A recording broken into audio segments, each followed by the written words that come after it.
So, and I think they felt the same feeling, respectfully, to Mr. Baba. He'd paid him an awful lot of money.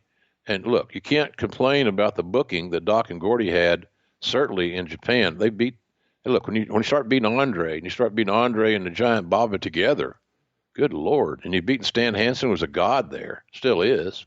And Dan Spivey, that team was over as well. Then all these other great Japanese teams they fought was pretty amazing. So I think it was the fact that they had a commitment. I think was Cowboy booking at that time, or the head honcho at 92? Yeah, I think he was. And Bill understood that, and so he just worked around it. Where other guys said, well, they're going to be going to Japan. We can't get anything going with them because they're going to go to Japan. That's bullshit. And look, you're storyboarding. You know when they're leaving. You know when your last TV for them will be. You plan around it. And Watts was really, really good at that, because he'd bring guys in to Mid-South on a one-off here or one-off there. Andre was one of those guys. Dusty was one of those guys. And he always had a good way of planning to be able to use these outside, quote-unquote, outside stars to enhance our cards on our big shows, especially the ones that were in the Superdome. So I think it's nothing more than they were getting what they were agreed to work for in WCW, in the NWA thing. But their big money and their loyalty Japan was to Mr. Baba. Well, we see them come back. Well, when I say them, Steve comes back, Halloween Havoc 92. It's supposed to be him and Gordy getting a return against Rhodes and Wyndham, but Terry can't make it. So Doc, has him replaced by Steve Austin. So technically it's Steve Williams and Steve Williams taking on Barry Windham and Dustin Rhodes. They go to a 30-minute time limit draw. And Austin has said he was home on a 4-wheeler when he gets the call to come in and wrestle that night. What do you remember about this time limit draw here with both of your pals, Steve Williams? Yeah, absolutely. Steve Williams times two. Well, we were disappointed. I can't remember exactly why Terry couldn't make it. I don't know if he had an injury or there were travel issues or what was going on. I really don't remember. It was a disappointment because we had built that thing up so much with Doc and Gordy. But great opportunity for Stone Cold, who's not Stone Cold at that time. He was Stunning Steve, to get some nice positioning on the card. And I'd forgotten about that match till I went back and saw it. But yeah, it was just a unfortunate thing. I don't think it was not anything suspicious or conspiracy theorist type stuff. I think it was a very legitimate, as I recall, a very legitimate reason. And it could, again, I can't remember if it was an injury or if it was travel. But unfortunately, Terry didn't make it. But good opportunity for Austin to get some shine and to get his face on television. And but that was, I think that was I don't know if they ever, I can't remember if they wrestled ever together again or not. I don't recall it. They might have in that era. I don't remember that either. He's back to Japan afterwards, of course, reforming his team with Terry Gordy, but he pops back over to WCW for Starrcade 92. This is when they did that lethal lottery concept. Either way, he winds up getting a shot against the world champion Ron Simmons. Ron winds up winning by DQ in 15 minutes and 12 seconds. That's Bill Watts booking all day right there, is it not? Ron Simmons and Dr. Death? Yeah, and we told that story on television too, because Doc was playing offensive guard. Ron Simmons was the All-American nose tackle for Florida State. They played in 2 Orange Bowls against each other. And I vividly remember Barry Switzer talking on television, the head coach at OU at the time, that the key to us winning the Orange Bowl is how are we going to block Ron Simmons? I think it was number 50. How do we block 50? And so then I talked to Ron about that later on. He got a chuckle out of it. He said, man, your boy chop blocked my ass. He hit me late. He was physical. It's nasty.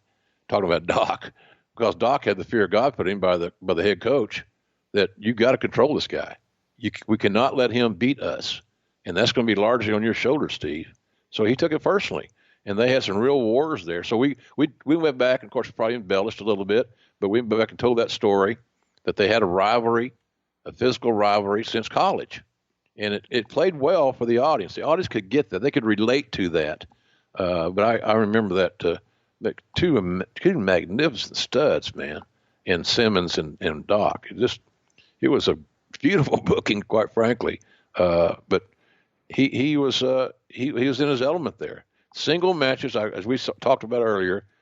Even though he had great success with Gordy, maybe his greatest success was with Terry Gordy because of the Japan experience.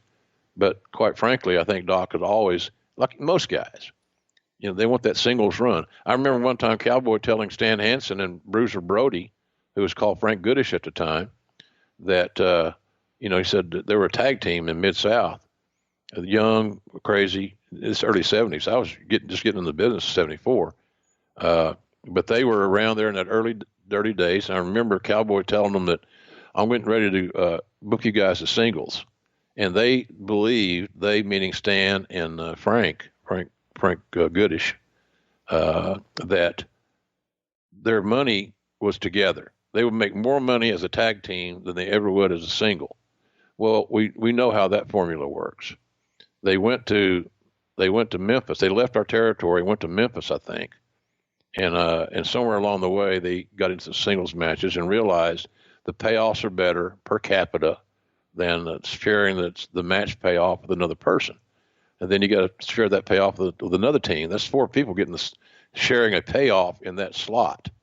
So, but that was one of those interesting scenarios, because go back and look at the history in Japan and how big Brody got as a single and how big Hansen got as a single.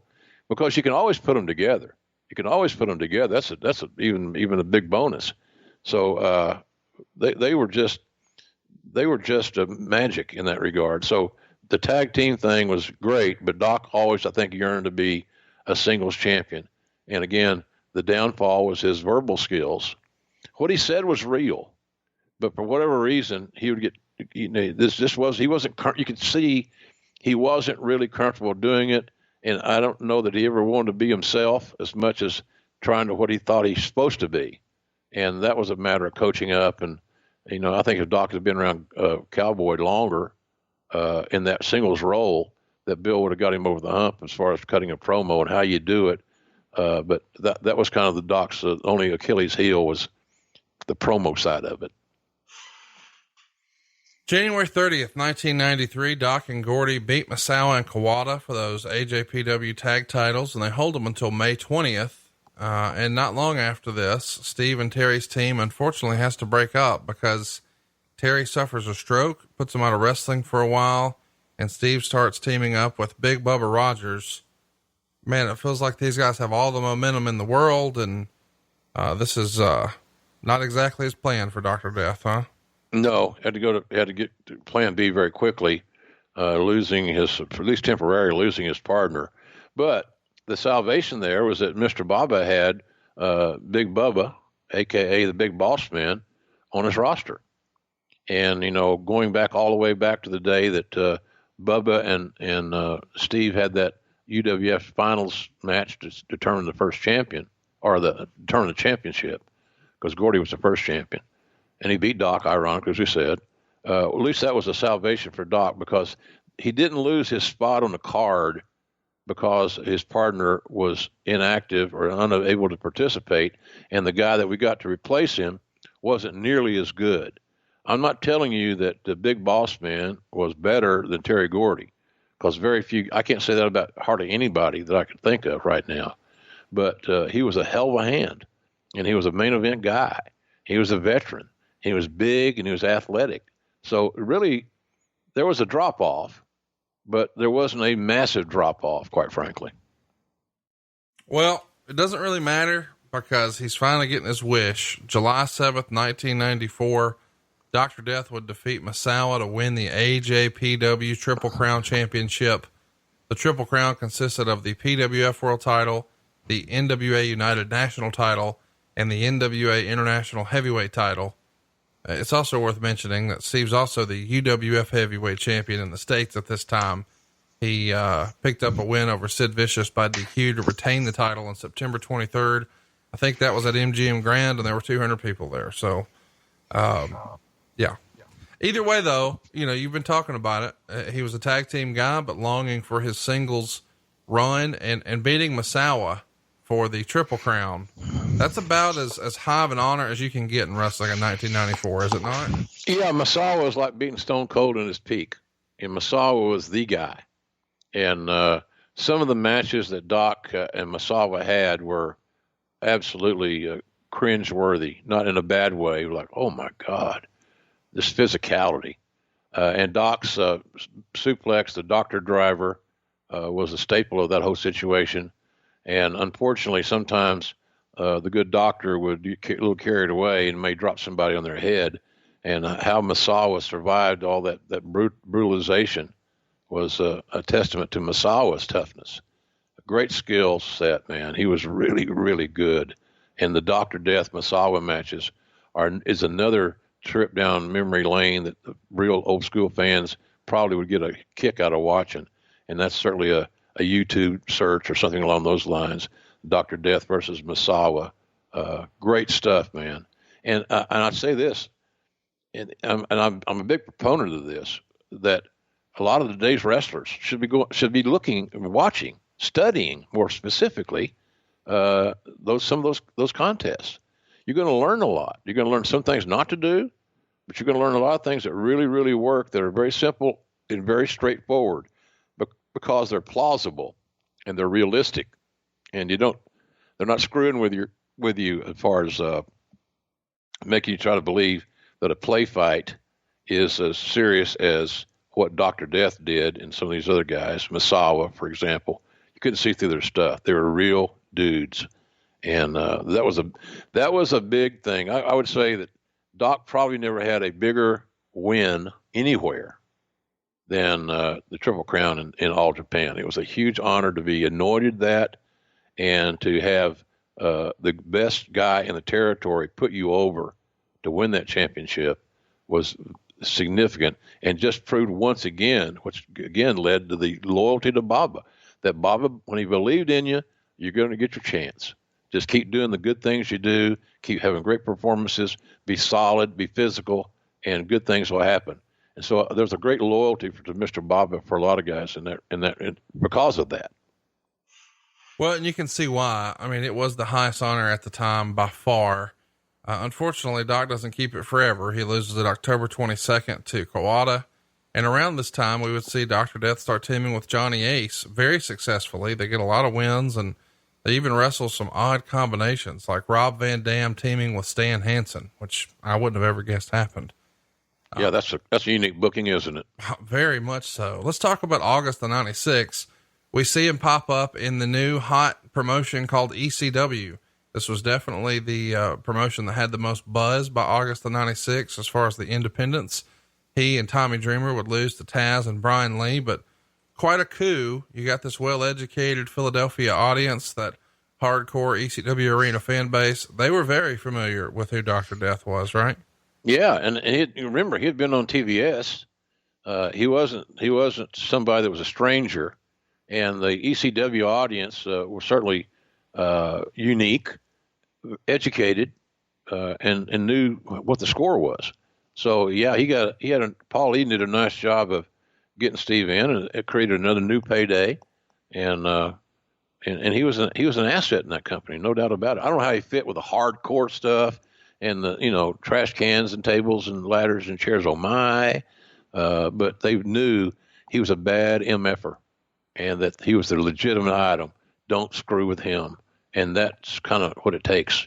That fear, that respect factor, that, hey, these other guys might be play fighting, but that son of a bitch right there ain't. He has an interesting couple of years here, sort of bouncing around a little bit. He's teaming with Johnny Ace. He's going to win the tag titles in All Japan, with Johnny Ace. And he even does a lot of indies in America, high profile shots, including one in Dallas, Texas for the CWA, where he would team with his old football teammate, Marcus Dupree and Steve Cox, to beat Scott Putski, Black Bart, and Bobby Duncombe. This feels like this would have been right up your wheelhouse, Marcus Dupree in a tag match. Yeah. And Steve Cox was another watch protege, that really was kind of off the radar, but Steve was a good looking guy, had a great body, kind of reminded me of the physique of Paul Orndorff. And Steve was a former, football, starter, at the University of Tulsa.